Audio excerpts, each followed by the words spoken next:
All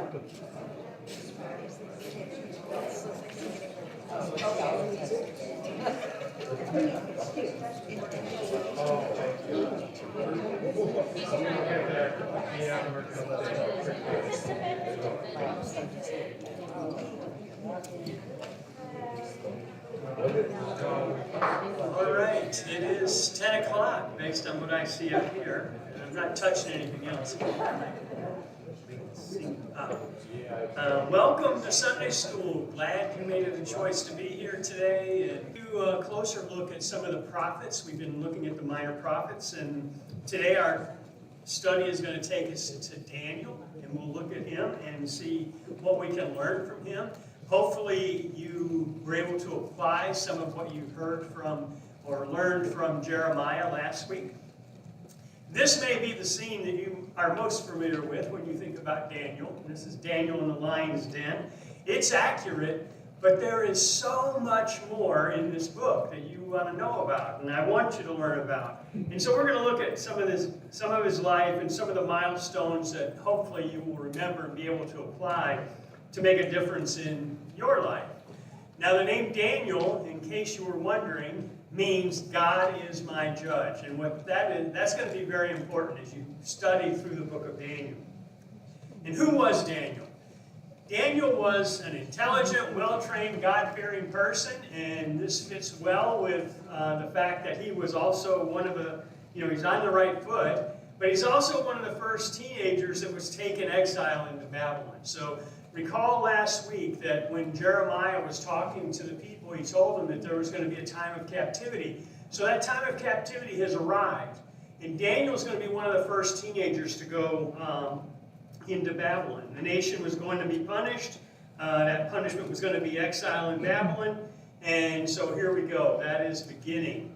And then he served the kings of Babylon in both Babylon and Persia. So that's important to know because, again, think about what Jeremiah told the people. When you go to the new country, just, live life, have families, and integrate yourself into that culture. Well, probably he's most famous for being cast into the lion's den. And why was that? Because he was committed to prayer. Prayer was very important to him. And so that's something that we can learn. He's committed that commitment. The interesting thing about Daniel as well is he never returned to Jerusalem. He had the opportunity, but he never went back. So he fully integrated into that new culture that he was a part of. And he was successful. And he served, he lived life. He was respected by others. And here's sort of the who's who of who Daniel served. He served 8 different kings. So, and I don't think we really get the flavor of that as we start through this. But, again, Nebuchadnezzar from 605 to 562, and then other less-known people. Belshazzar, another one we'll touch on in 539, and then Darius, obviously, in 539 as well, when the kingdom became part of the Medes and Persians. So Babylon would fall, and the Medes and Persians would take over. Well, what are some key themes of this book? First of all, God's sovereignty. God is in control. We talk about it often, we say it, we think about it, we know it, we practice it, and we'll see it on display in Daniel's life as well. We see obedience to God. This whole display of faith. We won't touch much on the 3 Hebrew children, but their names are there because of the faith that they had. It's an important aspect of these. These are the main characters, if you will, of this book. And we need to remember who they were and how they lived, because it makes a difference in their daily walk and how people perceive them. And then kingdoms. Daniel charts the rise and fall of some of the earthly kingdoms. Again, this book is very prophetic, and it gives insight about coming events. So not only can you see history there, he also prophesies about things yet to come. So, and we won't really touch much on that, but that, for those of you that like prophecy, Daniel's a good book to get engaged with. And then we'll talk about God's omniscience, the fact that he is all-knowing. And we need to trust that in whatever situation that we are faced with.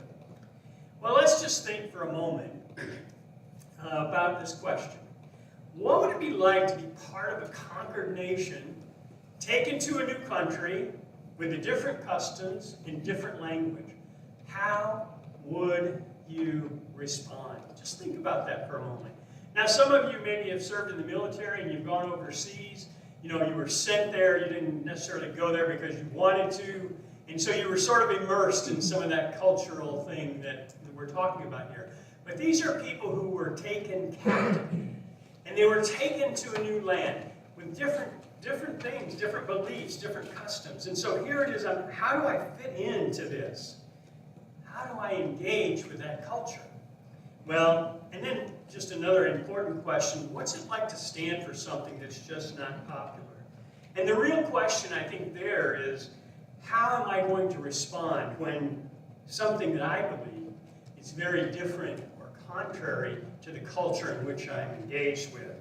Because it's never easy to be a lone voice. If you've ever been the only one speaking up and saying something, you know that it's not easy to be the only voice. Well, let's talk about Daniel and key events and life lessons that we can learn from his life. The nation of Judah was marked by unfaithfulness. We've talked about it week in and week out, and it's like up and down, sort of this whole cycle that they have.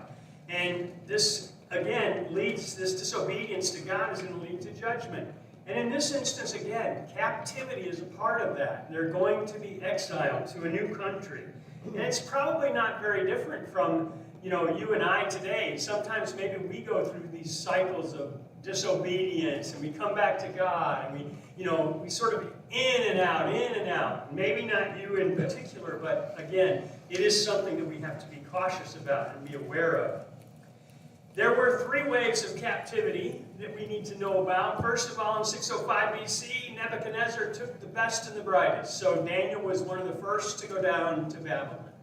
It's important for the kings in the ancient empires. They often worked this way. They got the best and the brightest so that they could make their kingdom stronger, because they were going to integrate them into society. And it would help build loyalty. I'm going to bring you down, I'm going to leave some of the folks back and let them just stay there and keep living their lives, but the rest I'm going to allow to come on. 597, there was rebellion. Jehoiakim, you know him, he was part of Judah, and all of a sudden that rebellion led to 10,000 more people being taken captive. Now what's important for you to understand here is that Ezekiel and Mordecai, people that you know, Ezekiel wrote a book, Mordecai was related to Esther, so we know these people, and they were part of this wave of captivity. So catch the contemporaneous of this. It's not